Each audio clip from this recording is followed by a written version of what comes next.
Leia, bukod doon sa venue sa Maynila, sa ano-anong mga lugar pa ba inaasahan na magtitipon-tipon ngayong araw ang Duterte supporters?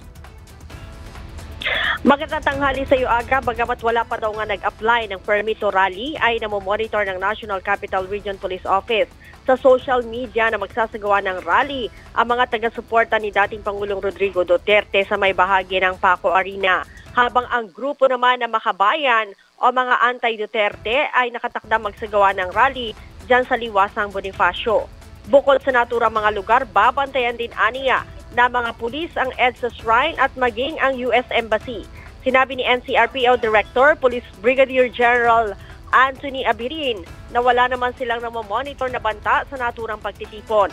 Nakiusap din ng NCRPO sa mga magsasagawa ng rally na idaos ito sa mapayapang paraan. Samantala, kasabay na ba ng pag-uumpisa ng kampanya ng mga lokal na kandidato, kinumpirma rin ni Brigadier General Abirin na naka-heightened alert na ang buong pwersa ng NCRPO. Nasa 13 to 14,000 na pulis ang ipapakalat nila sa buong Metro Manila. Ito'y upang masiguro ang seguridad ng mga kandidato at supporters ng mga ito. Kasama na aniya dito ang mga pulis na magbabantay sa mga lugar kung saan magsasagawa ng sorties ang mga ito.